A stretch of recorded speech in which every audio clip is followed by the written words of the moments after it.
absent. But then it wouldn't carry.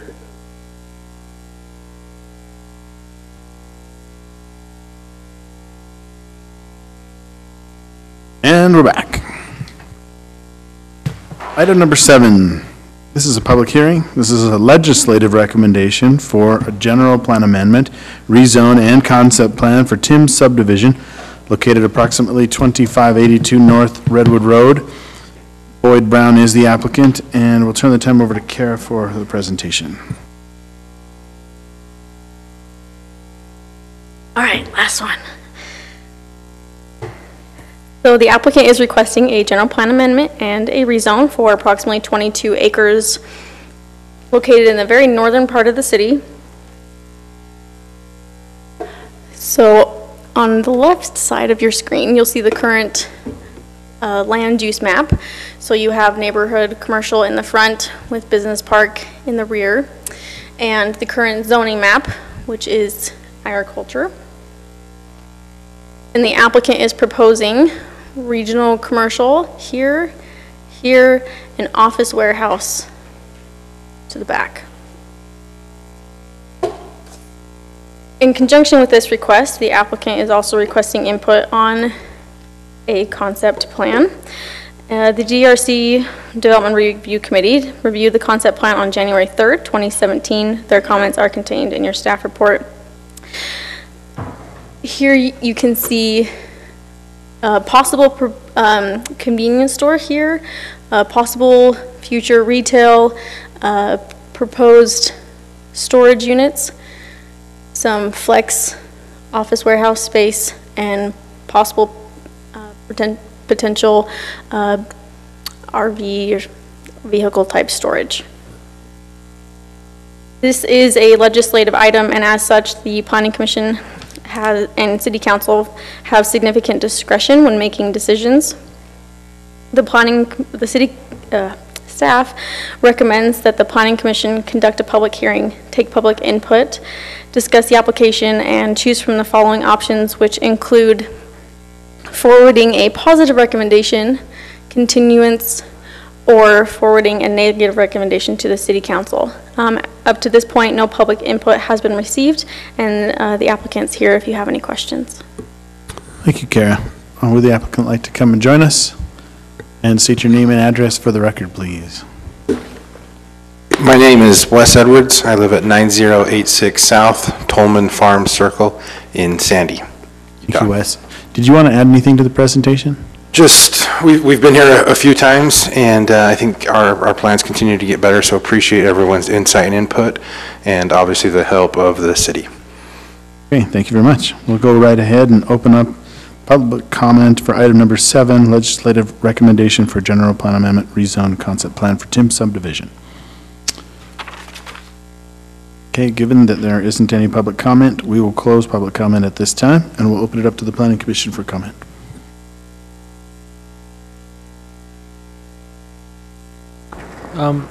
Because this is legislative, I think it's appropriate. I think this is a greatly improved plan.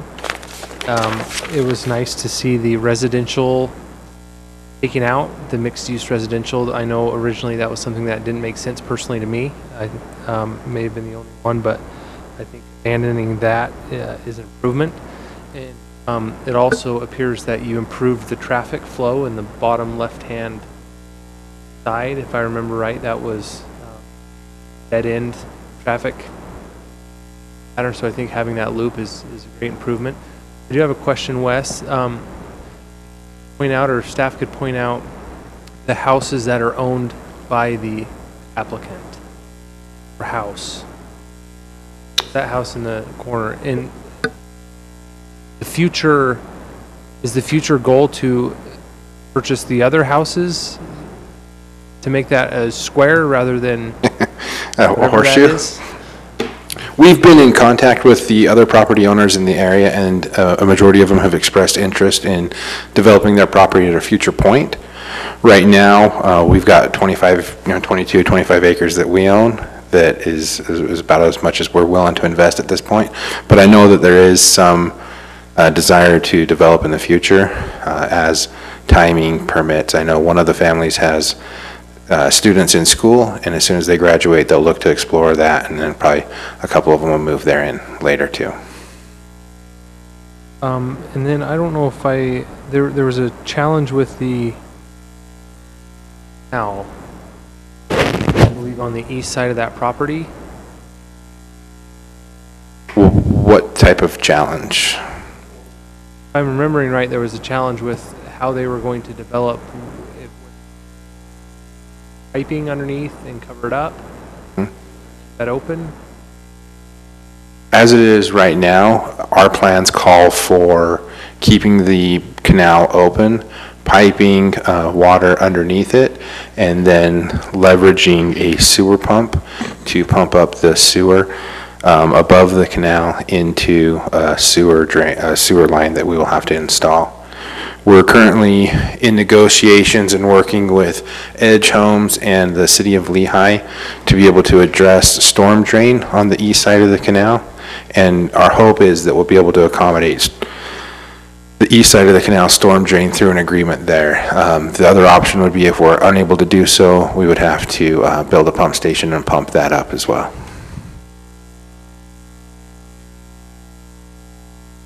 Commissioner Kilgore? Actually, my first question.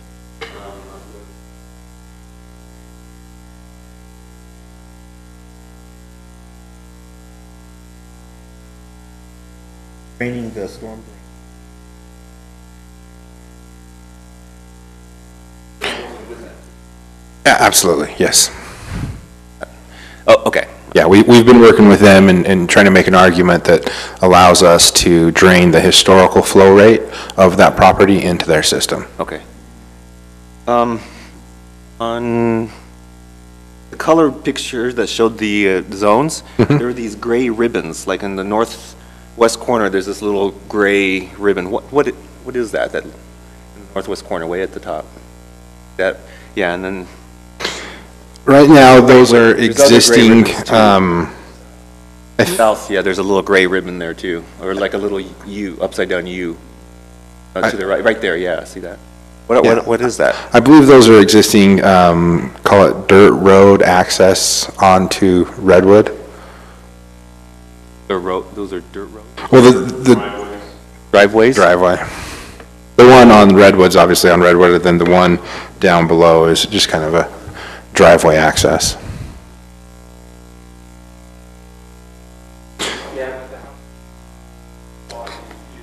Okay, and then that little one on the northwest corner is just whatever, just a driveway? Yeah, you can see the other ones in the green area, the little drive approaches coming up Redwood Road as well. Just an indication where those driveway approaches are. Okay, okay. And any existing driveways that are on site. Okay. And I don't know if I fully addressed the question for the homes that we currently own. It would be the one on the, what would that be, the east, the northeast side up in the red section where we anticipate a convenience store. We own a home there, and then the home in the U-shape area that we just identified. So those are the two properties homes that we currently own. And with those parking lots, so it looks, are the parking lots really trafficable for fire trucks and emergency vehicles?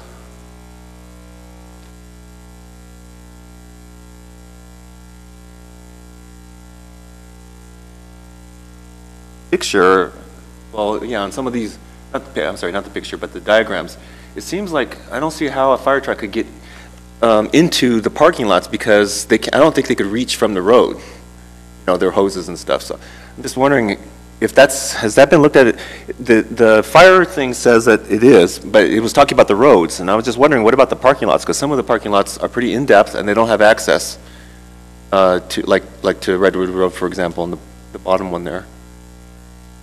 I mean, the parking lots are in the center of the property, so I'm just wondering, is those, yeah, like on the southwest, yeah, like Right that there. whole area, yeah, because I think the packet says that the fire trucks are accessible to the roads, but what about in the parking lot itself? Is that really trafficable for a fire truck?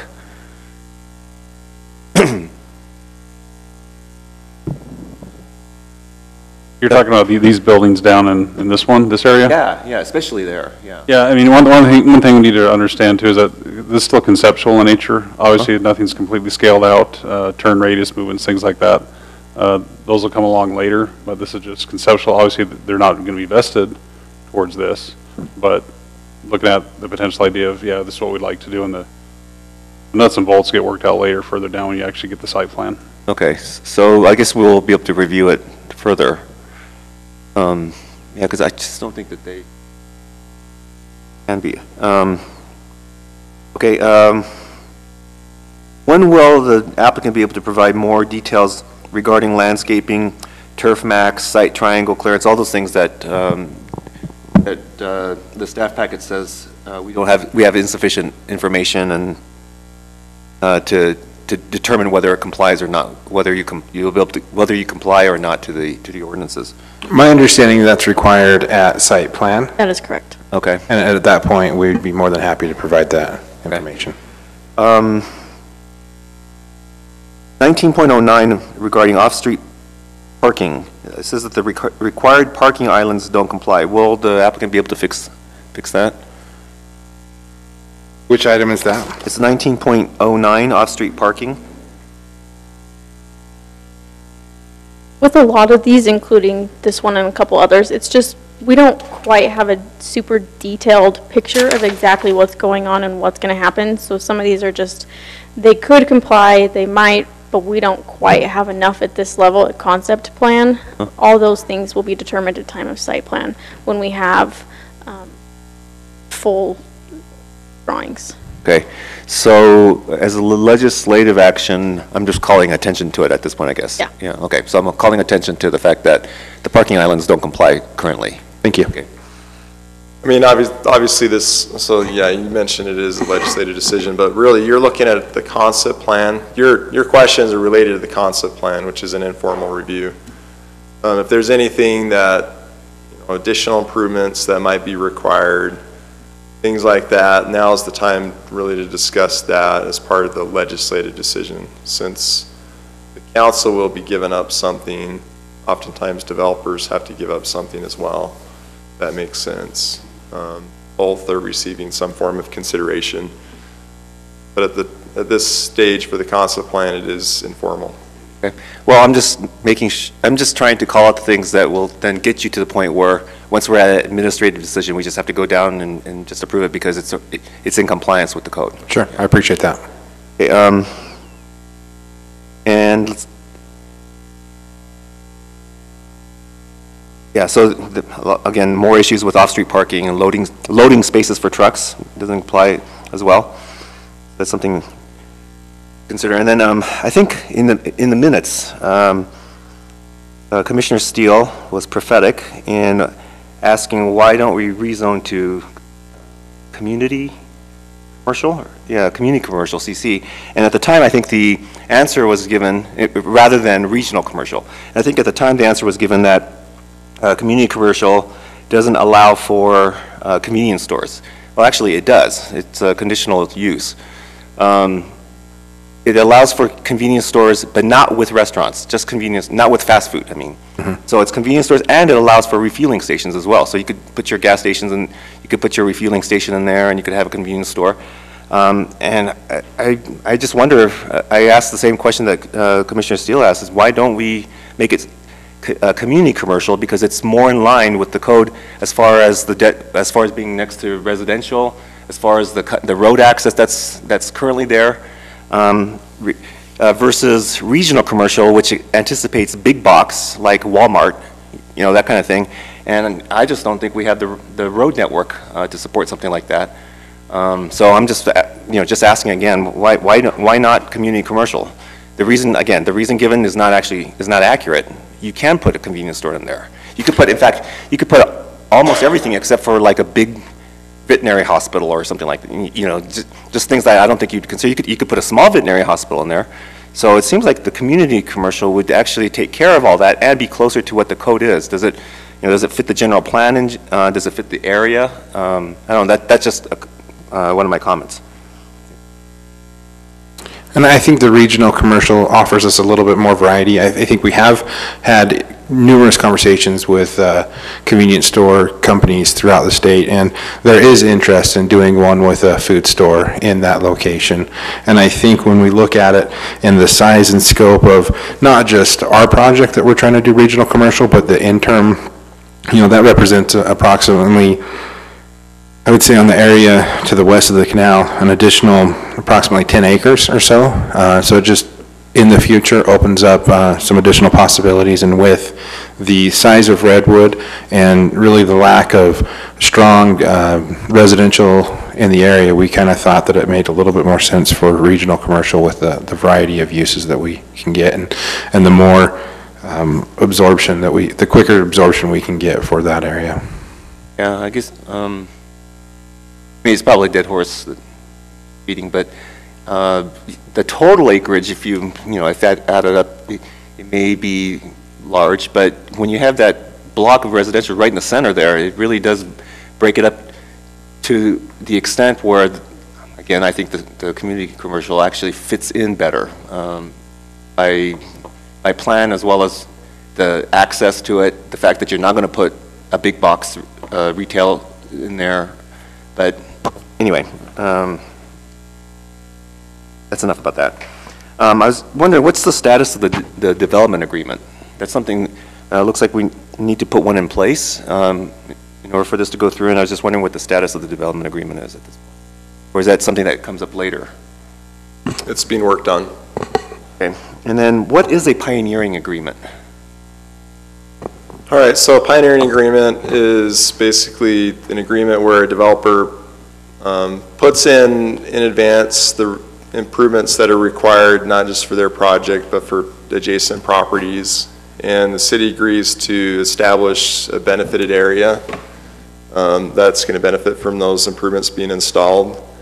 And then the city also agrees to basically for properties within that benefited area that come and develop in the future, we collect a certain percentage of the cost of the improvements and give it back to the original developer that pioneered those improvements. You collect it from residential as well? I mean, just kind of. Yeah, I mean, it's a legislative decision. It can be from commercial, residential, anytime a developer is pioneering those improvements. It's a mechanism to allow a developer to get reimbursed for those expenses of those improvements that benefit more than just the developer's property. So you decide the value at that time, and then you collect on that value, or is there like a inflation or? Well, typically in the pioneering agreements, there's like a not to exceed number. We've kind of estimated the cost of the improvements and put a cap on that. But the developer has to come in after the fact and submit actual receipts that those expenses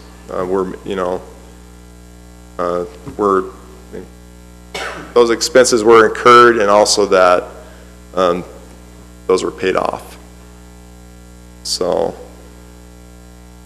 yeah, that's what we've done in the past. And then based on that, let's say the developer's property is 20% of the overall benefited area, 80% of the remainder of the cost of installing those improvements will be imposed on other development, other properties. And then we also have a sunset on those, which is typically 10 years. Okay, so the reason why I've never heard of a pioneering agreement before in the staff packets, so I'm just wondering if, I guess we keep track of those, and so when a developer does come in where previously a pioneering agreement had been put in place with the adjacent developer or whatever, or for that benefited area, then that's brought to the attention of the developer. But I've never seen that being in a staff packet before. So that's something that happens beyond our approval? We don't like those because it is a little bit of an administrative hassle as far as the tracking is concerned. Right. But we actually have a lot of agreements right now that were entered into, during the early days of the city, back in the early 2000s, early mid 2000s, that we're having to track now with future development. We have probably half a dozen or more of those agreements in place right now. that we're currently collecting as part of the impact fees, their proportionate share of those improvements that were pioneered. So since that's something we have to collect, how is that taken care of in the staff packet? I mean, in the future, are we going to start seeing things like, oh, and the applicant has to pay the required fee per the pioneering agreement that's been put in place? Because again, we've never seen anything like that before. It's a building permit or a plat recordation fee. So it's not anything that's part of the administrative approvals of the Planning Commission, Council, or staff. It's just one of those fees that has to be paid. Okay. Just like any other impact fee or assessment fee that the city collects. So you really don't have to worry about it, Planning Commission? Yeah, it'll be handled. We handle it really well. We've got a tracking system, and usually we catch those 99% of the time. Sometimes we don't, but 99% of the time we do. All right, thank you. That's it. Commissioner Kilgore, Yes. just in response to your question about the general plan, regional commercial, that was direction given to us from the city council to have that property as a regional commercial. Yeah, and again, in the minutes, though, it said the reason why is because convenience stores are not allowed in community commercial, but that's not true. They are allowed. They're just not allowed with fast food, that's all. But, refueling stations are allowed as well. So I just thought that it was incorrect information as the reason why it shouldn't be CC as opposed to RC. But I guess the applicant said that looking at wanting to put fast food in there as well, so. Commissioner Steele. Well, first of all, on the pioneering agreement, I think this project is one of those that it makes sense to do one, because the other property owners can hang back and say, well, let him put in all the improvements, and that's not fair and equitable. And so I think this is a real picture of a good place to have it. And we have, in developing, we have been on the receiving end of the money coming in little by little, and it would come as a big surprise sometimes. So my question is on the parcel that is on the north side, and it's the second one from Redwood Road. Is that a stub going out onto the road, or is that a turnaround? That's more going to be a hammerhead type turnaround. I know you're not a big fan of those from our last meeting. That's not good circulation for that one. I really would hope that you would, your engineer or whoever's designing this would work on that, because that really is not good circulation.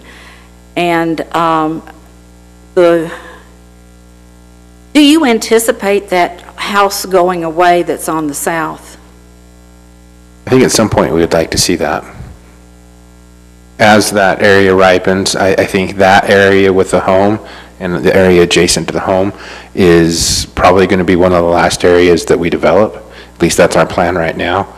And as we grow that area, if the need is there for some additional space, we wouldn't mind seeing it go either. Again, I'm concerned about the circulation for the small building there, and that being next to a home. I'm wondering, are you planning to develop that right away, or that whole piece that contains that house, are you planning on that waiting until later on? We anticipate that what is it, lot 7? Or I can't really read that, lot 2? That whole area probably being one of the last areas that's developed, in hopes that the area has matured and ripened to the point that economically it's feasible for us to destroy the house and develop that with some sort of future development. And then you would have better circulation. Yep. As it is right now, we're not planning on that as our first course of action. Okay, because that would be a good piece, and you could do some, have some good circulation if you had the whole piece there, rather than it being cut up. I realize this is concept. I've noticed that whoever laid this out put some disabled parking in places and didn't in others. Some places it's needs to be spread out more, and also don't forget garbage surrounds, and because they take up space. Yep. And they're needed. And let's see. I think that's all. I really am concerned about that second parcel and so much dead-end parking. It's really bad because you can't see until you get way back in there, the way it angles back, and you can't see whether there's parking back there or not. Sure. And so I would hope that you would work on getting better circulation on that one. Thank you. Any other comments from the Planning Commission? Commissioner Funk. I have two concerns. One is the RV parking area. From what we're seeing, I can't see the elevation, so I don't know really what kind of the lay of the land is there. But it's right next to sensitive land, and I'm just a little concerned that some of the RVs may leak whatever, and it may go into the sensitive lands. So just, again, if the land is sloped the other direction, it may not be a matter. I don't know, because I can't see the slope of the land there. So It does slope west to east in that area. Okay, so that may take care of that problem. I just, that right next to sensitive land, I just thought it might have some problem there, and if so, you might want to do something to keep that. The other question I had was, on the proposed road, there's two proposed roads, so I'm talking about the one on the west side. Okay. And that goes through the other three lots. Lot 2, 3, and 4, I think, is what it's identified as. Have you talked with those owners about that? I mean, what's the likelihood of that going through or not going through? Because it would make a difference, I would think. Yeah, and as those property owners choose to develop, we anticipate that road being extended as a condition of their development from the city. As it is right now, we plan on just terminating the roads on our property. Right, on both sides. Yep. Which, then if it doesn't develop, if they don't go ahead with that proposed road, it would be a little bit of a detriment to what you do.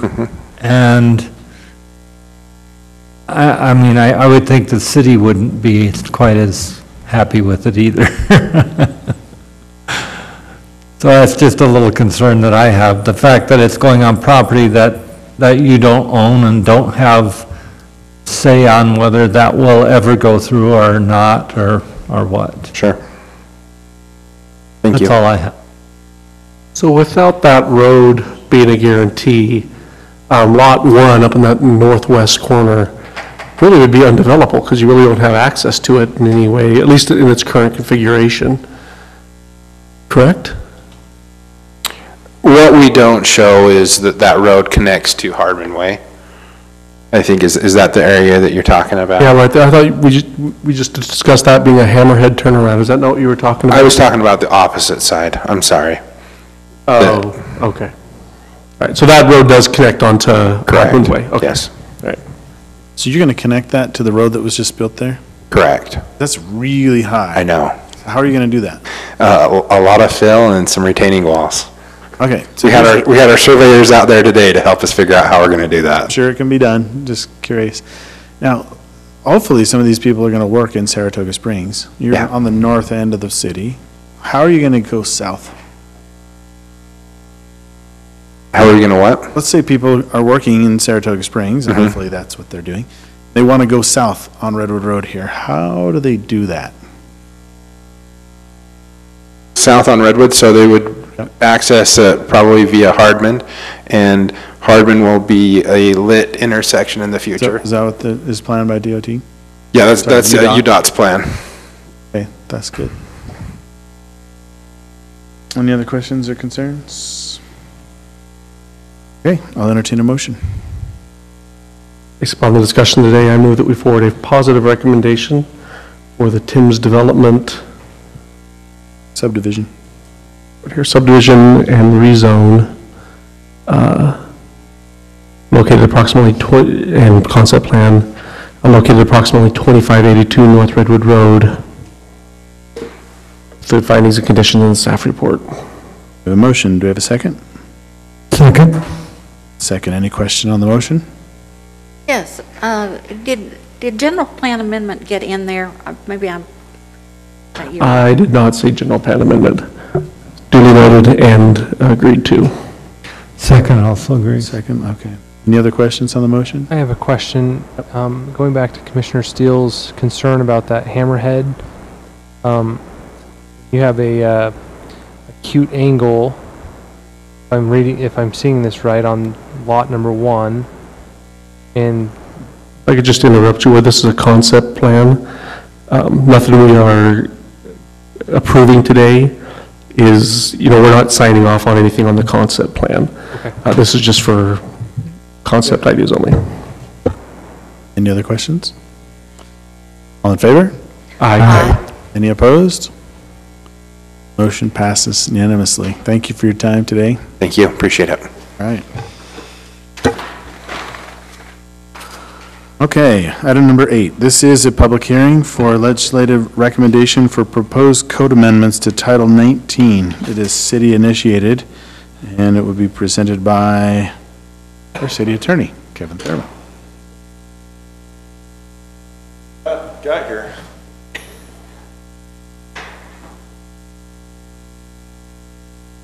I'll come up here. I like to stand.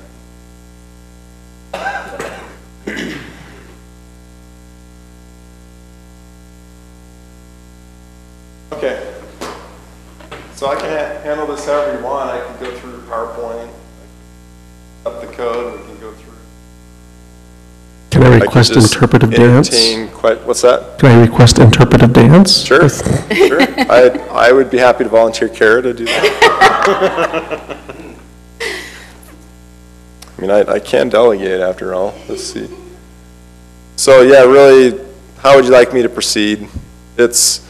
There are a few things that I think are policy decisions that are related to policy decisions. The rest of it's kind of clean up, tightening it up, closing loopholes, doing things that make sense.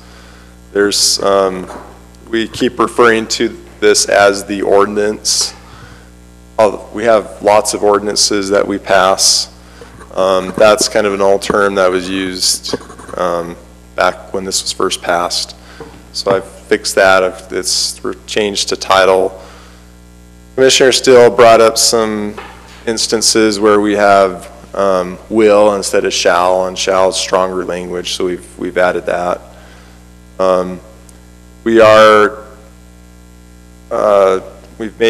There's been a few changes. So those changes, Commissioner Steele is recommending. I've got those highlighted. It's really nothing that's substantive. There is one section that I'd like you to take a quick peek at that basically allows planning staff to reject an application for noncompliance with Title 19 before it ever gets to the Planning Commission. So part of our struggle is we basically end up designing projects for developers because they don't do a great job of ensuring that every code requirement is met.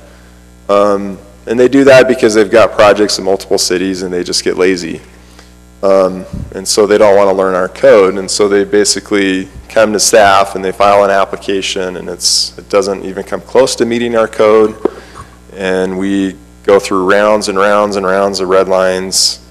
And eventually it gets to the point where it meets most of the code, sometimes all of the code. And then it's ready to go to the Planning Commission, but we've spent a lot of staff time in reviewing that. And in the meantime, that could be months or even years after code changes have been implemented. And so they're basically vested as of the original application date.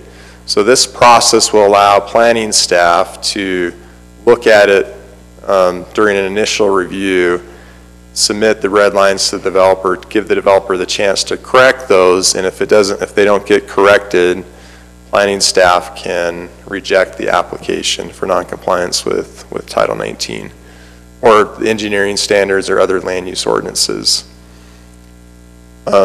So that's something new. I'll show you that highlighted language. That's I had a conversation with Brent Bateman, who's the property rights ombudsman, and he recommended that we have something like this. But go ahead. Aside from the mental exhaustion of the planning staff in those cases, are fees based on how many rounds or how many times the staff has to come back and review an application or a design plan? Yeah, that's a good question. We actually are proposing some amendments to the fee schedule that charge fees after 2 rounds of reviews. This isn't necessarily an issue of fees. We're going to fix that when we adopt our amended fee schedule that we hired Zions Bank to look at. This is more of an issue of vesting under the version of the ordinance back when the application was first filed. Sure, I'm just saying, we continue to talk about, free market and, having a equal representation for private citizens or private parties in the city, but we also don't want private parties to take advantage of taxpayer dollars when it comes to abusing the city official or, city staff. And so it sounds like you're already doing both of those. They can reject it, but you can also attach fees if they aren't doing their due diligence ahead of time. I think that's smart to protect the taxpayers of Saratoga as well. So there's important things besides babysitting some, hopefully not all, developers with their applications. Yeah, that's a really good point. And so I think we're making a lot of progress with, we're taking a huge step forward with our fee schedule and charging fees that actually reflect better the money that's being spent to review those applications. But at the end of the day, we're never going to recoup all of our fees. It's kind of like having a court, a justice court. People look at the reports that we get for justice court, and I'm getting sidetracked here, but and they see all this revenue coming in, and then they compare that to the cost of running the court, and they're like, this is huge, cash cow for the city. They don't consider that you've got the prosecution department expenses, you have the police department expenses, you have administration expenses, you have the cost of the building, you have all the overhead. At the end of the day, you don't even come close to breaking even, let alone making any sort of profit. And it's the same thing with planning review. It's if we imposed fees that were equal to the amount of staff time spent, it would be enormous. But we got to come as close as possible to that while not discouraging development in the city. Well, understanding that sales tax revenue and the long tail of development should help with some of those costs. It's just, I think, sending a message to a developer saying you're not going to abuse our staff, probably a smart way to move. Yeah, there's certainly a fine line, and we will be making a lot of progress there. But so there are a few other policy changes. We can probably table those. Let me open it up really quick. You can table them if you're not, what I mean is we can table them if you're not comfortable with. Kevin, could you explain the decision in 1901-18 to remove the Planning Commission recommendation for decisions by the City Council that then no longer need to go to the Planning Commission? Can you explain why that was in there before and what this change will allow? Yeah, so that original version of that was a change that I made before Kimber made additional changes, and this was just missed. So, Kimber added a land use or a process chart in there that says, here's when a planning commission recommendation is required, here's where it's not. And this conflicts with that. If you read this section and apply it to the entire section, it overrides the chart, so it's inconsistent and needs to be removed now. So this is just to provide consistency in the code. Yeah, it's not changing any policy. In fact, one of the rules of statutory interpretation is the more recent ordinance takes precedence and overrides the older version. So that already applies here. It's just cleaning it up for consistency purposes. Commissioner Funk? I want to go back to that, what you brought up about being able to deny a application. Yeah. And I actually have no problem with that, other than what do we have to keep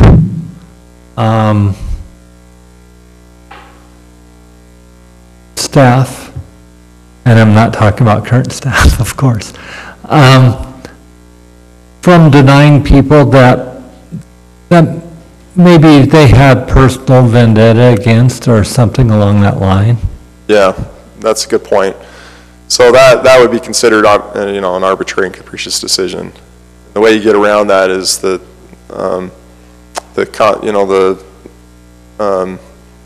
not just the Utah code, but also case law requires us to base that decision on substantial evidence. It all goes back to the substantial evidence standard. I'm assuming it's going to be reviewed by somebody then? Yes, so that would be reviewed. It's going to be planning review, it's going to be engineering, it's going to be the DRC review. Okay. And after that's completed, this is a new idea. It probably needs to be refined, but we need something in there that allows the administrative staff rejection, because you keep seeing these applications come in. How can we say if and like I said, I don't have any problem with it. I see the need more than the concern, but there is that concern also. Yes, and that's a good point. It's the same protections that apply for you and your administrative decisions. So it would be considered a staff administrative decision. It has to be based on substantial evidence. Can't be arbitrary and capricious or illegal. Okay. In that case, if it's denied because staff doesn't like this applicant, which may be the case. Yeah, for whatever reason, just even a discriminatory basis, that's going to be illegal. And how is it determined that not happen. it gets on the agenda now? These administrative items, or how does it get on the agenda now? The timing of that? I'll let the planner speak to that, but I think it's basically when it gets to a point where almost all of the issues are resolved, then they go ahead and schedule it. So that's oftentimes after many red lines. So in effect, they are kind of rejecting the progress of it until it reaches a certain spot.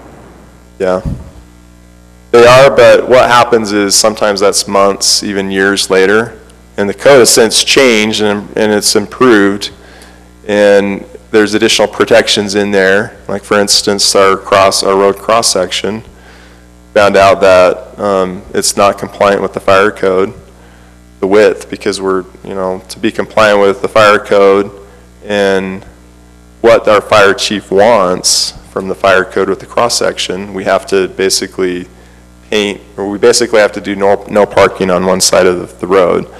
So to do that, to correct that issue, now we're going to 59 feet. And the developer that has been really lazy with the application and making sure it complies with our current code, and has been, sent numerous red lines to fix those issues, shouldn't get the benefit of the doubt of having the 56-foot cross-section. Shouldn't be vested under that. Should be have to start with the 59-foot cross-section. I'll just interject something here.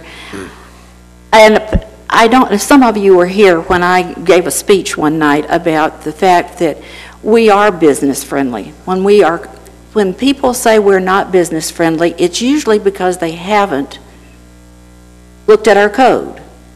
And so they come in and they're short. I had a person say after I said that, I'm a developer. I do not look at the code. I expect staff to tell me what to do. And that's what takes staff time. And it just shouldn't be. So I think I'm wholeheartedly agree with this. So this is the section that I've got here that was not in your packet. There's a purpose section that explains the reason why we have this. There's the interpretation section that says because there's some other parts of the code that say an application has to be complete, and we just wanted to make sure that this is going to be interpreted, this process is going to be interpreted to take precedence over those other code provisions. So the first step is determining by staff that the application is complete, and that, so staff would have, in order to even accept the application to be processed, which is actually currently the process that they're following, there has to be, all the application fees have to be paid, and all of the list of required parts of the application have to be met. They have to have all those items in there. Like, for instance, a traffic study and proposed plat and whatever else there is. There's the drawings and all that. So staff makes that decision about it being complete. If it's complete, then they begin processing it, and they begin the substantive land use review of that application. And that's required once we receive a complete application. Utah code requires us to conduct a substantive land use review of that application. Struggle has always been is we haven't felt like we were empowered to do that as staff. It had to be at the planning commission or city council level. This will allow us to do that, to conduct that substantive land use review and then reject it from further consideration if it doesn't meet the code. Is this section part of what we're supposed to consider tonight for a recommendation? Yeah, so We haven't seen this, right? So you have not seen this, but it's just a kind of a late add. In general, the Title 19 amendments were noticed. You can certainly express your concerns. You could table this and look at it further at a later date. This would subject to the pending ordinance doctrine, which would be fine. Certainly, this is something that's been needed for quite a while. What was the term you just said? It's called the pending ordinance doctrine. So Utah law allows us to impose, well, first of all, you have to think of it, it's worded differently. So what it says is a land use applicant is entitled to approval under the current version of the code when an application is complete, filed incomplete, and application fees are paid. But that application also has to meet the city code. However, if the city has initiated proceedings to change the code, officially initiated proceedings to change the code, the applicant or the application has to meet the code that's being changed. And that's called the pending ordinance doctrine. So that would have been useful to know last meeting when we were talking about the applicant meeting the code. We were going to table that. Yeah, the cell phone, that's what it was. It was a cell tower. We're going to table it because the code hadn't been written, but actually it would have been an easy decision. We just say, yeah, but based on the pending ordinance code, we could just go ahead and approve it, and then they'll have to comply once that code is approved. Is that's the gist, right? Yeah, but it was a little more complicated than that. And I wasn't here, obviously, but you have to be a little bit careful there because it's like a moving target. So it could change, and you don't want to subject someone to a pending ordinance that may change. We don't want to provide a recommendation based on code that hasn't been passed either. Hasn't been passed, it hasn't been fully vetted, et Or cetera. reviewed. On this one, would this be, if we tabled it till our next meeting, on just this section, would that come under a pending ordinance or pending? It would. So the Utah code defaults to, or defers to the city to define what a pending ordinance is, and in Title 19 we define that. So as soon as it goes to the Planning Commission or a recommendation, it's been listed on the agenda, it's subject to the pending ordinance. The council, it can also go directly to the council, and the council can pass a resolution that subjects all future land use applications to the pending ordinance while it goes through the Planning Commission for vetting. I would like the opportunity to review this prior to sending on a recommendation. Even if we table this specific one or continue it, it's still under that pending ordinance thing, so it's... I just have this problem with approving something I haven't read. Sure. I do have questions on what's in the staff packet, though. Exactly what I was thinking. So Kevin, I have another question based on the staff's ability to reject something. We've had several cases just in the last 6 months where we're looking at something, but it's like 3 codes back because that's when something was applied for or approved. So they're grandfathered into these old codes. Does the ability of staff to reject those applications help us to not grandfather those in, or is that because they already have a site plan or development agreement, and so that's why they're grandfathered in? It will help reduce the number of cases where that happens. But if there is a development agreement or an annexation agreement that vests a project under the code, say in 2005, we still have to honor that. Okay. But the cases where, I mean, we have some, maybe they can, Kara can speak to that, but we have some applications that are very, very old because they have not complied with the code, and there's been so many red lines going back and forth. Jordan View Landing is a good example. They're finally getting to the stage of recording those plats, and that's like 3 or 4 years old. And it's been just excruciating to send all these red lines back and forth. It really puts the onus on the developer to make sure it's compliant instead of staff to help the developer comply. Is there a length of validity of those agreements where if it's not done in 4 years, they have to reapply? Or it's starting fresh and they have to... That's what we do now. Go for 20 years. That's what we have now. But we have some really open-ended development agreements that are still being... That was prior to your time though, right? Yeah, or part of my time. No, I haven't been here that long. Oh, prior to my time? Yeah, we're pretty good about having an expiration on development agreements now. Although some of them, we've had recent requests to have them go as long as 20 years. But those are for some larger projects, like the Edge Mount Saratoga project. That's a huge project. I have a question regarding the, it's in the staff packet, it's about the amount, what is it? Amount of assurance? Why is why the change from 115% to 100%? Well, I know why. He said we're no longer including the cost of the city in assurance amount. So why is that? Why are we no longer including? So we had 115% because we wanted to make sure we had enough cushion that we covered ourselves. The engineer's estimate is an estimate only, correct? Right? It's the cost of installing those improvements may end up being more than that. And we want to make sure we're requiring a bond that will allow us to eventually put in those improvements if we have to. That's a last resort. Of course, the city doesn't want to be installing improvements on behalf of a developer.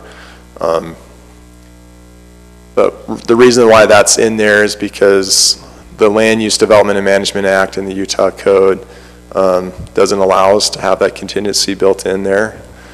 So what we do now is when we come up, so the engineer looks at each line item and builds enough cushion in there. In other words, he's very conservative with his estimates of each line item. So it's built into the total amount now. It's just not in the code. That makes sense.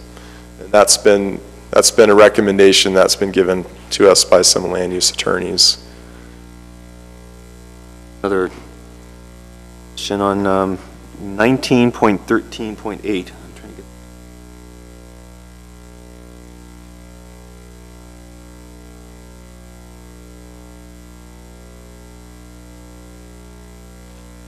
in the last sentence in red of the paragraph, yeah, it says, the city will not enter into any reimbursement or pioneering agreement for any off-site or on-site improvements required to address the impacts created by the development or for the installation of the minimum-sized improvements required by city ordinances, regulations, or standards. So why will the city not enter into such agreements? Seems like we should be flexible too, or there's a reason? Well, it goes back to, we want to be consistent. We don't want to treat one development different than another. The code, or the Constitution allows us to exact from a development public improvements that are basically necessary to service that project. And that's what we're doing. We're saying if these minimum improvements are required for your development, we're not going to enter into a pioneering or reimbursement agreement. You're on the hook for that because that's what was necessary for the development of your project. Okay, yeah.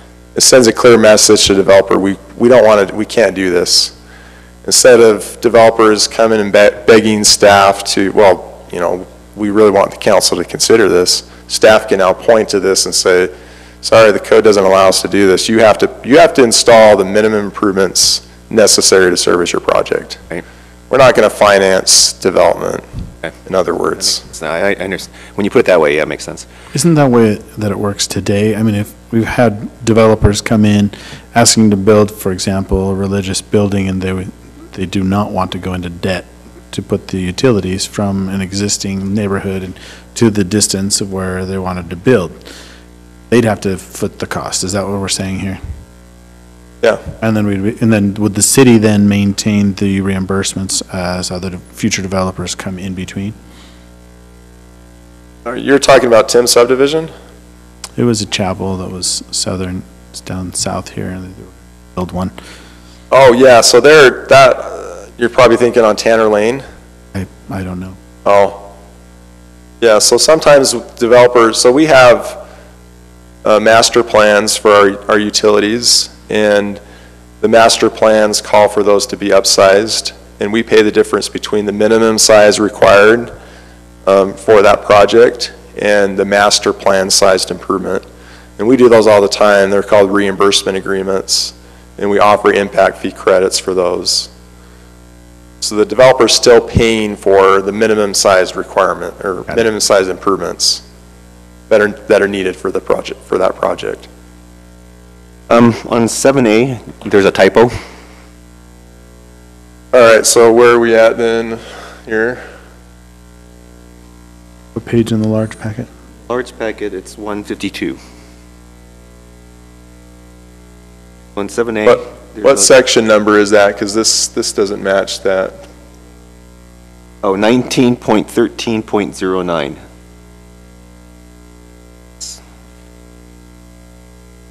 Seven A, effect of the master development agreement.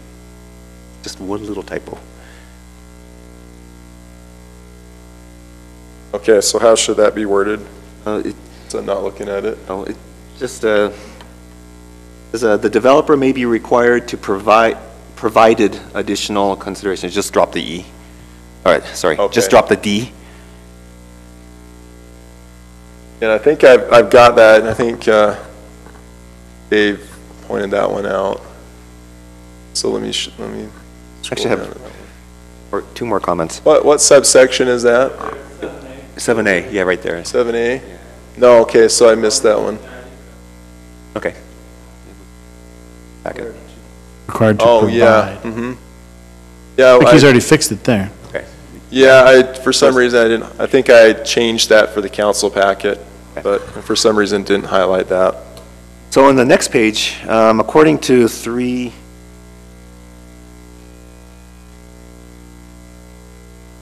next page, according to 3E, so does this mean then that the poles, the power line poles or utility poles running along the west side of Redwood Road around Grandview won't be buried ever? Because we're now saying if it's already there, you don't have to do it. You know, before, developers were supposed to bury utility poles, even even if it's an adjacent property, if it's really close. But now we're saying you don't have to do that, which means those poles are always going to be there then from now on, unless the city decides to do something about it. So you're talking about 1913, 11, right? Yeah, and then in 3E, it says that residential areas where utility service poles presently exist along lot lines, overhead utility lines to serve residential structures may be permitted. So we're not requiring them to bury those anymore. If the permit has not been issued yet.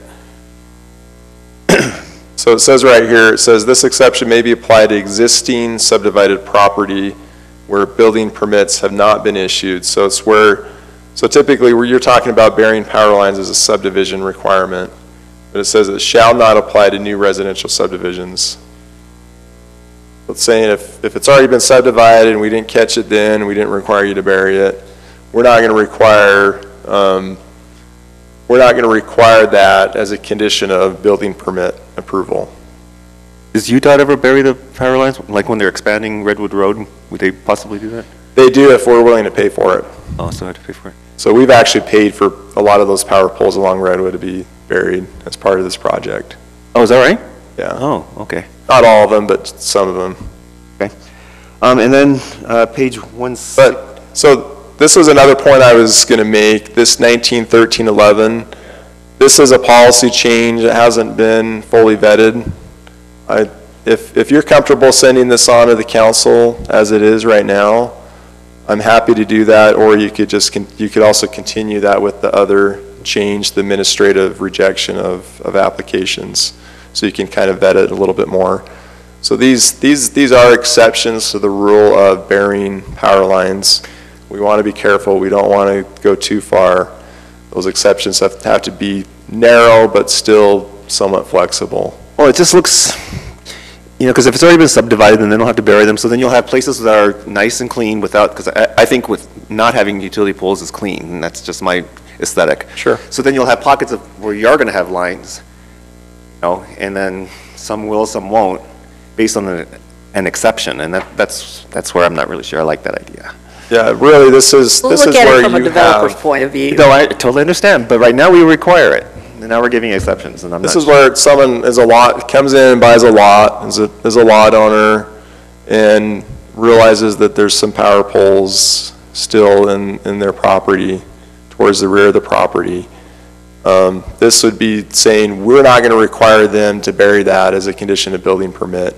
That cost is so enormous for just an individual lot owner.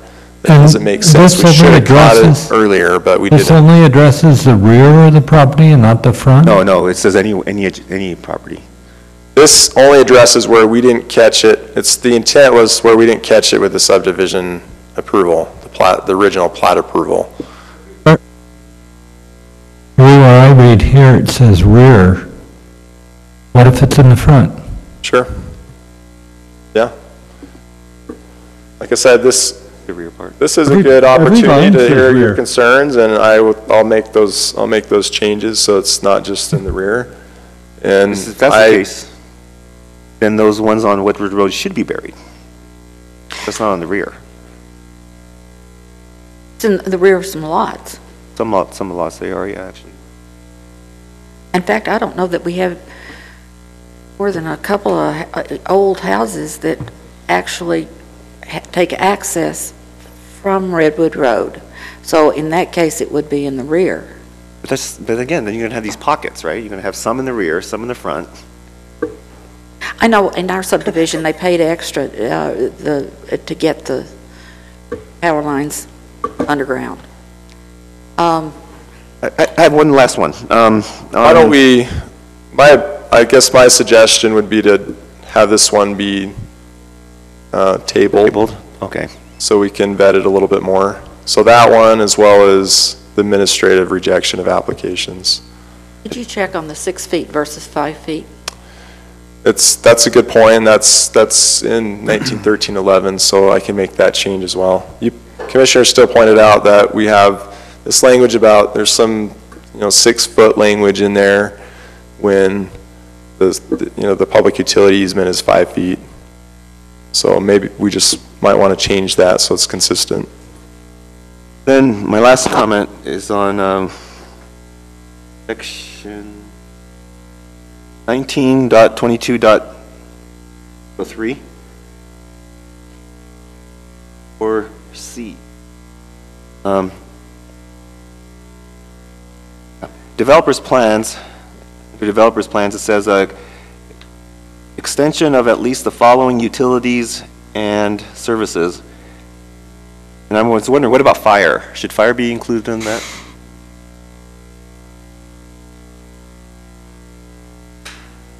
Okay, you said this is 192203. 192203, and then on the next page it's 4C. 4C. And you're talking about developers' plans for extension of at least the following utilities and services. You got all these utilities, but no fire, and I wonder if maybe that should be included. Yeah. Yeah, so we can add that. We could say fire hydrants and fire mitigation storage, or whatever. Yeah, storage. Since that's a big issue in our city. Required. Our chief hasn't been requiring the storage, but that may be an issue as we continue to progress up the mountain. Yeah. There's not enough pressure up there. We may need storage tanks to meet the fire flow and duration requirements. Yeah, that's all the comments I had. Other comments? We do have to open this and close this as public. All right. Since there aren't any other comments right now, I am going to open up public comment. Oh, I'm sorry, just a couple other policy changes. Sure. We had this other application in here about the canal. There is a section in there that requires piping of canals that I've added. I'm only concerned about piping canals where we might have public trails adjacent to those canals. And our Trails Master Plan actually identifies a lot of our regional trails in those locations. So as long as we're going to continue to allow these regional trails, I don't think it's a good idea to have these open canals with trails adjacent to it. It's not necessarily, I mean, there's some liability concerns, but Utah law is pretty good and it protects us from kind of those open waterways and channels. There's not going to be there's not very much exposure to the city, but it's just, we'll face a lawsuit whether or not they'll prevail. And it'll probably be long and drawn out. So it kind of makes sense to get these buried, as well as eventually the city is going to be the majority shareholder of the Welby-Jacob Canal Company, as well as the ULDC company.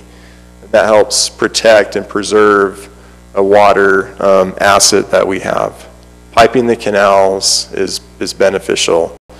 It stops evaporation losses.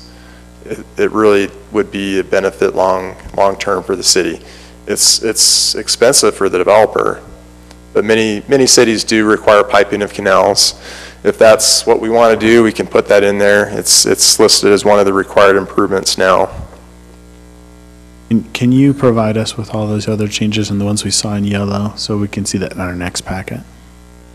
The piping of canals. I don't know that it was that one specifically, but it was one we reviewed earlier that we hadn't seen in our packet. Yeah, so that's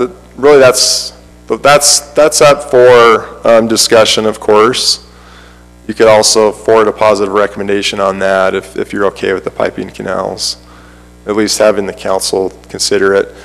The other thing that is in here is we were inconsistent with the process for annexations and zoning determinations at annexations. What the state code says is the council assigns a zoning designation when the property is annexed.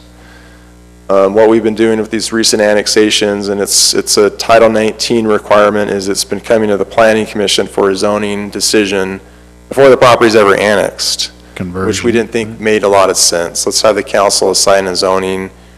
If they're concerned about, is this the appropriate zone, they can always delegate that, or they can always task the planning commission with looking at that at a later date.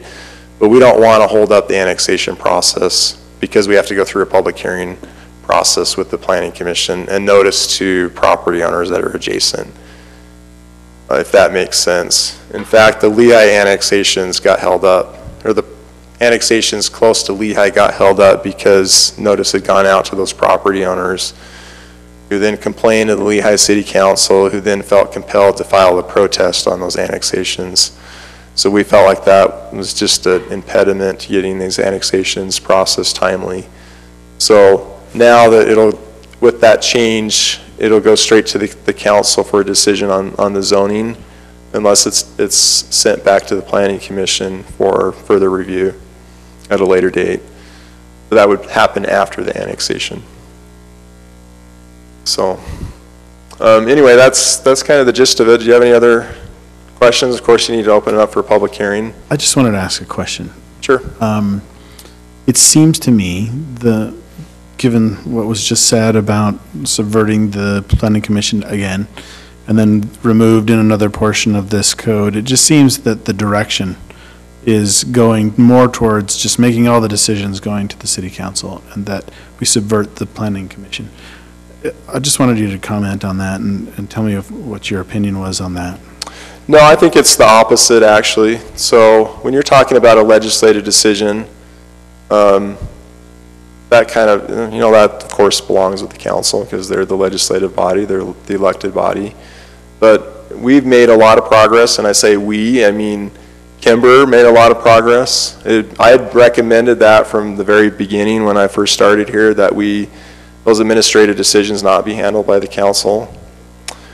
Kimber did a masterful job of selling that and having the council change that. So if you notice now, you're the land use authority for a lot of decisions that you weren't previously.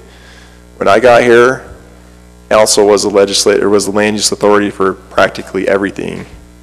There were no decisions made by the planning commission. You make a lot of decisions now. It's actually just the opposite. The council's gotten to the point where they're comfortable with planning commission and even sometimes planning staff being the decision maker on applications. An example of that, if you go back to the city council notes, you'll read sometimes that one of the city council members are against something or they're not totally sold on it, but they'll say, I have no reason to go against what the planning commission has recommended. Read that several times where it feels like our work is being valued and taken. Right. Those are good comments.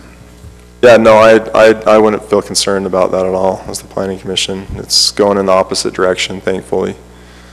And you think about it, it doesn't make a lot of sense for an elected body to be making administrative decisions that they have no choice over. You've had the residents come in and they get upset about an application, say our hands are tied, we can't do anything. That's much more difficult for an elected body when they have to basically side with the developer rather than the residents. They want to side with the residents, but they can't because their hands are tied. Those administrative decisions belong with the planning commission and staff, which are administrative entities. Okay, thank you. We do need to open this up as a public comment. So I'll do that at this time. I'll open up item number 8. It is a public hearing, legislative recommendation for proposed code amendments to Title 19. If there's any comments, concerns, okay. Given that there aren't any, we'll close public comment at this time. And have we discussed this fully enough that we could entertain a motion? Well, which sections are we continuing? What was the one section that we don't have in our packet? I'll pull that up. The one that is about the burying the power poles, power lines, that's 191311. That one is in our packet. We've had a chance to review it. Are we comfortable with that, or do we want to review that further? All right, so 191311 needs to be continued. And then what was the one that you had presented that we haven't seen yet? There are a few little typos that were fixed. So Dave mentioned in here with the Zone A, the FEMA Zone A map actually refers to base flood elevation. So that's been highlighted, that's changed, so that's pretty minor. And I mentioned Commissioner Steele pointed out a few things where it said will instead of shall, and so we changed that. That was section, the large But this is yellow. the new 19-1303 as far as administrative rejection of applications. Is it all of 03 or 0302? Well, this took out something that was no longer, let's see, scope. Oh, yeah, scope I've moved up to a place where it belonged, up in the general provisions. The scope language got moved up there. I had no idea why discussion on the scope of Title 19 was in the process section. So that got moved up to where it belonged, and in its stead is the administrative rejection of applications. So it's all of that section. Which is 0302. Yeah, the new 190302. Did you say something about 19.11? Yeah, 1913. 1311. 1311. 1913-11 is the burying of power lines, utility lines. So That could use a little more vetting. So if I'm understanding, staff. we are comfortable with giving a vote on everything with the exception of 1913-03 and 1913-11. 191311 and 190302. I have three of them, 1913-11, 1913-03, and 1903. 1303? Wrong with 1303? 1303 was the administrative rejection. That's what I thought. Was it the administrative rejection thing, was that 1913-03? Yes, sir. I misspoke, 1903. 0302. Okay, 1903-02, so just the 1903-02 and 1913-11. Correct. We're, okay. Correct. And so, Got it. when we're making the motion, we can just say we forward a positive recommendation with the changes discussed today, with the exception of these two. Sounds And call like it you're good. ready to make that motion. All right. I'll take I just one. made it. I would table those to a specific planning commission date, so the next planning commission meeting, which is that first week in August? I'll just table till a future Second. meeting, and then you guys can decide when you're ready. Okay, sure. I'll entertain a motion. Sorry? You can make that all in the same motion. Yeah.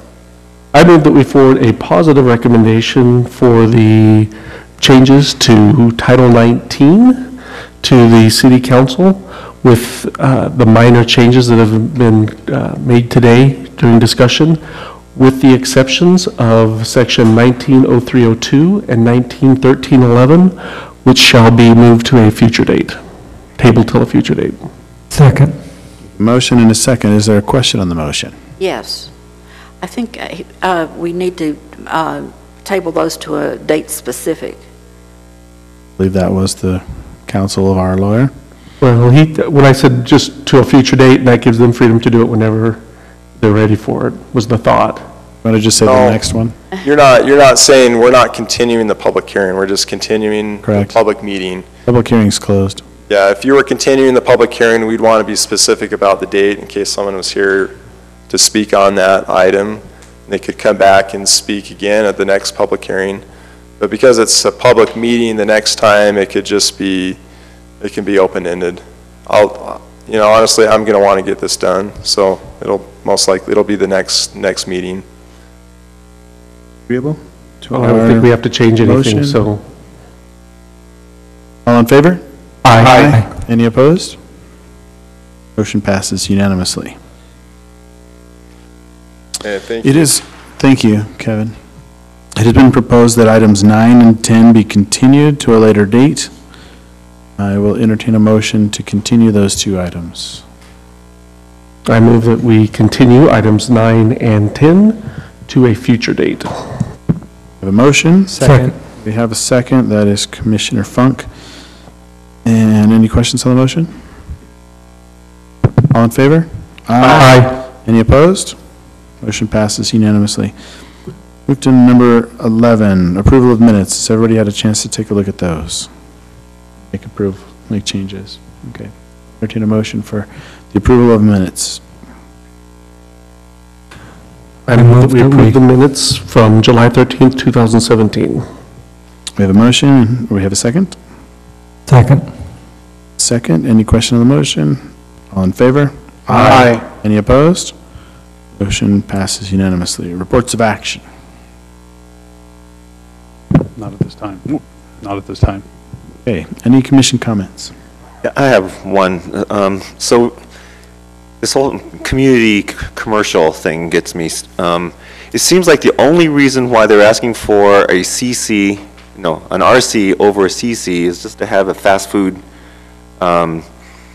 in the convenience store. So it seems like that is not a good reason for, I mean, if that were the case, then the whole reason for having an RC doesn't make sense for someone like, for an applicant like that, because I don't blame the applicant, but the RC says specifically, it anticipates big box stores with lots of traffic, so traffic flow and everything is a major consideration, or is an important consideration for the zone. But the only reason why he wants a CC is for the restaurant. So why can't we just add restaurants to the CC zone? I wonder, you know, if you know, then it would be consistent with what the idea of the zone, the RC zone is. There's no way he's going to get a big box in that area. You did allude to that, though. What's So that? For the part that's remaining as residential, that they've already had some interest for a large food chain to come in, some kind of grocery store or something like that.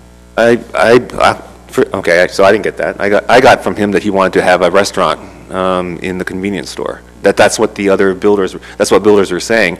And also, I mean, we're talking about all these proposed roads, which may or may not happen. It's right now zoned residential.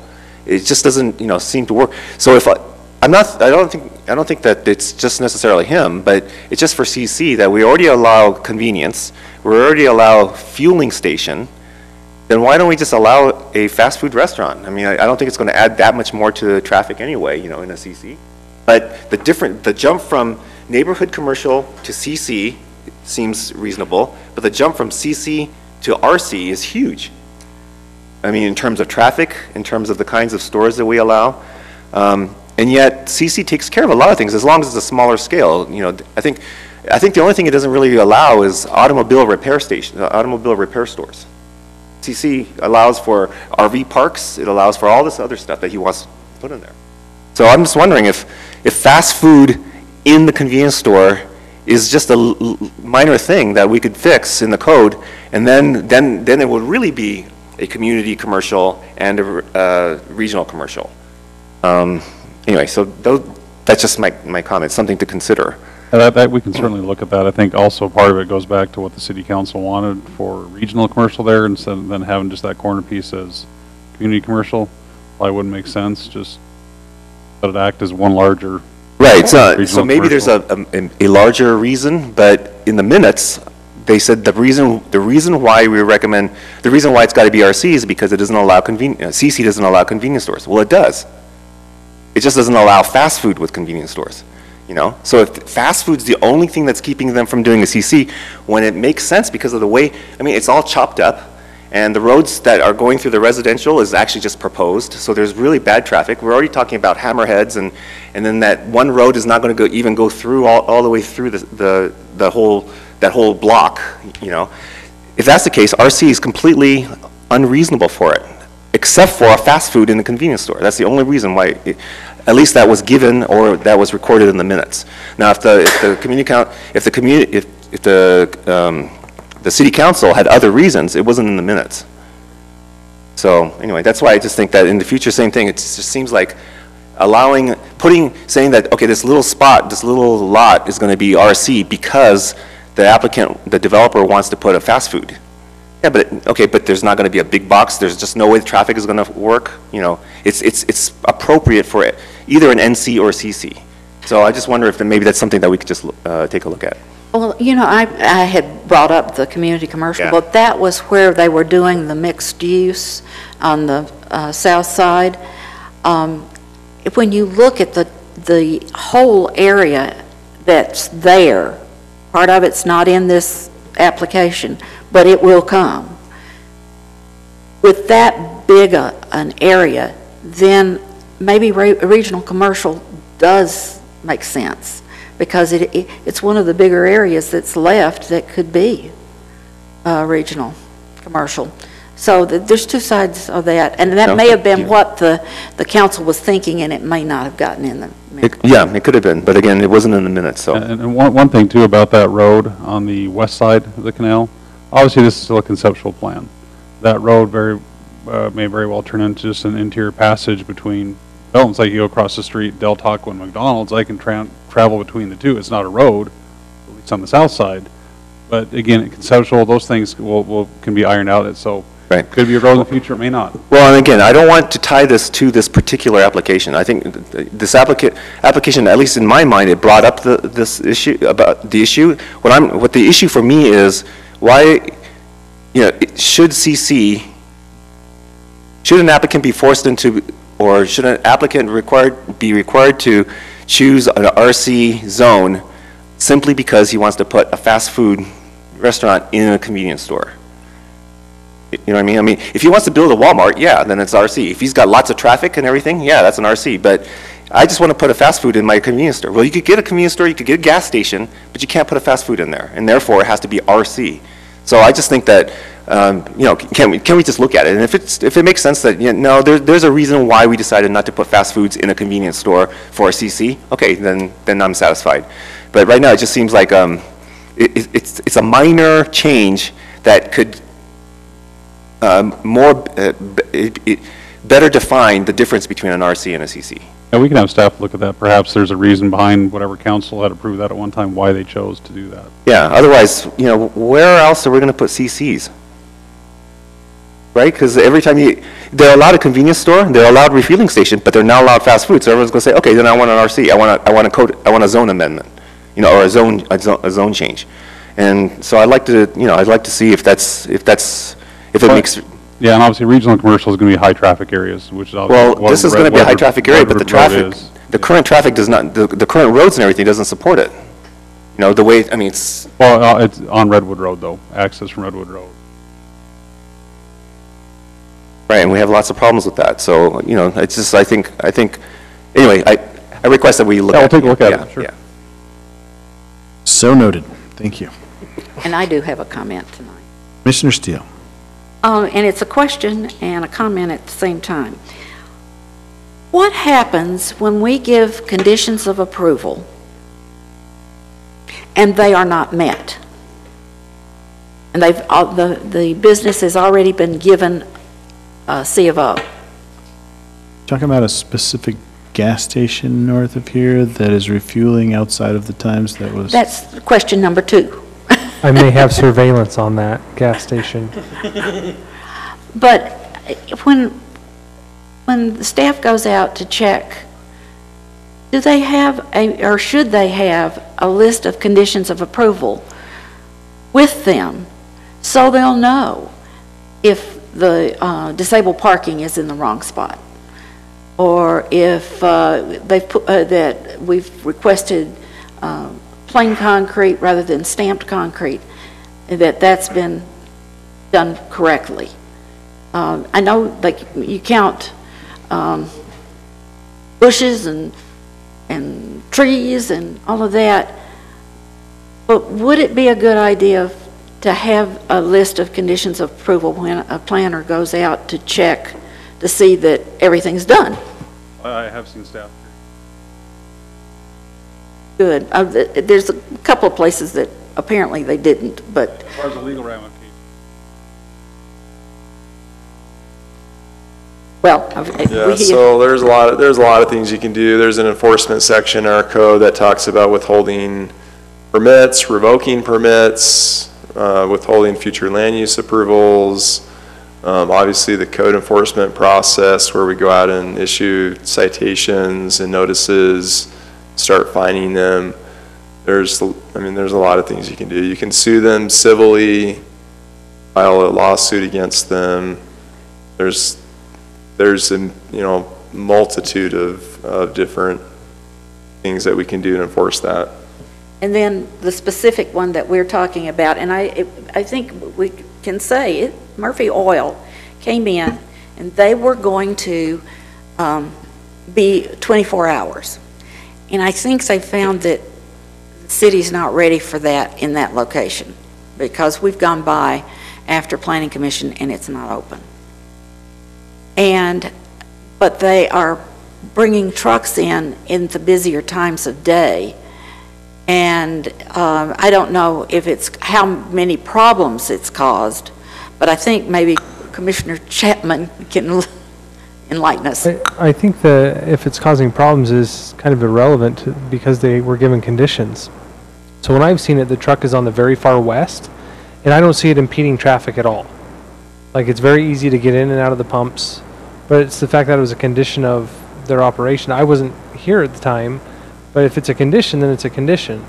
And, I mean, the condition can be we could readdress the condition, I suppose, but if it's there, regardless of whether it's impacting traffic. Well, the reason it was put in was not for the pumps particularly.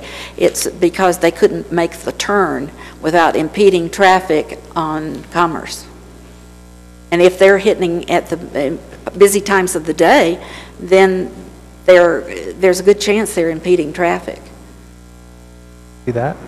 So, and I don't know, since they aren't compliant, then do we ask you to how do we do it? Who handles that?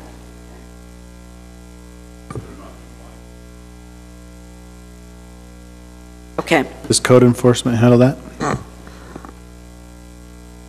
Yeah, unless planning wants to step up and act as the code enforcement officer here, we could send Sam out, or not Sam, but we have a couple of code enforcement officers.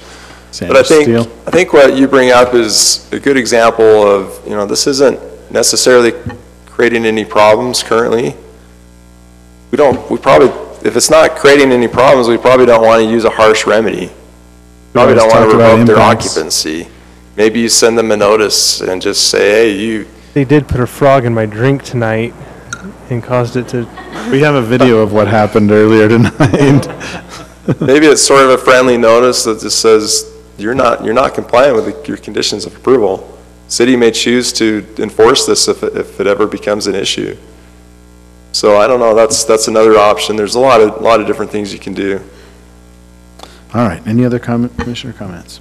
I got my ballot today in the mail for the city elections, so that's exciting. Participate in the process. All right, director's report.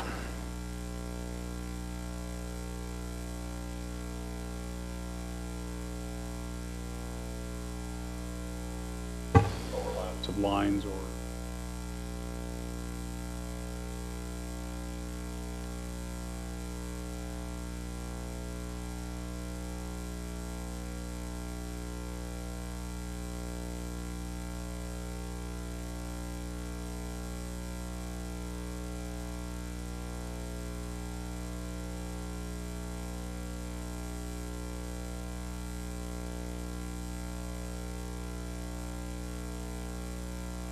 So let me clarify, neither of the bids, they didn't like either one?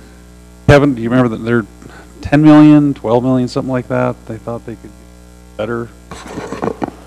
Two wasn't a broad enough range to be. So did you flat out reject them, or did you say, let's steer this in this direction? And I watched the council meeting with great interest, and they felt that that 2 was not a big enough spread. Plus, the city was thinking 10 million, and with extra stuff, it was going to come up to 15 million, and they'd like to see something come closer to the 10 million total. all right, and we have a request for proposal out for other vendors to come in? I don't know if it's out yet. Okay. There's a line item, for instance, one item.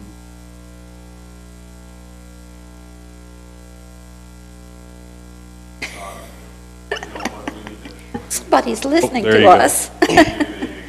Sorry, I had to put my shoes on and I was a little slow. Shoes. Well, I was in my office working. So what happened is the bids came in incredibly high. There were only 2 bids. They came in, we were anticipating under 10 million. And without the lights, probably about $3 million worth of, park equipment and other things. It came in close to, I think, $12.5 million. So substantially higher than we were willing to pay. We had a couple of bids that were late, and quite frankly, we just felt like it was just too high of a bid. So we rejected all the bids. We are actually doing some re-engineering right now that will hopefully create some significant savings for us. That wasn't an option for us when we initially bid it, and so we'll be putting it out to bid again probably within the next couple of months.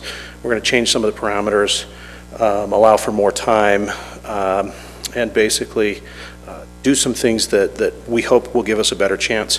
The interesting thing was the day before we opened our bid, there was another bid opened in a neighboring city, and then there was another one down in southern Utah County that was also opened, and so there was just a lot of, I think there was a lot of hedging of bets with who actually might want to do the projects that were out there. So a lot of bidding on multiple projects and things of that nature. Those bids, do you ask them to separate labor, materials, and overhead? Yep. We give them line items, and then they give us line item costs that we can, we can share. We do get bid quantities and quantity prices for say, this particular project had a lot of fill material. I think 100,000 yards of fill that was looked at being brought in for this project. So they gave us a price per fill, but the bids really differentiated. Usually you get a mobilization cost of about $10,000 to get the people out onto the site. In both of the bids, it was between that and compaction, it was about $1.5 million, $2 million, where we were expecting about $550,000. So they had built some pretty substantial costs into those things, and so we're taking a hard look at those.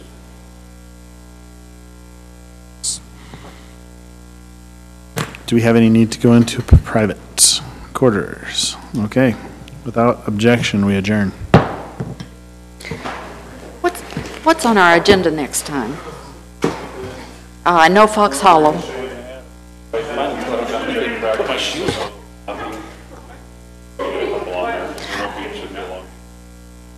Okay, it's not public hearings though, because they've already, they had to be in today.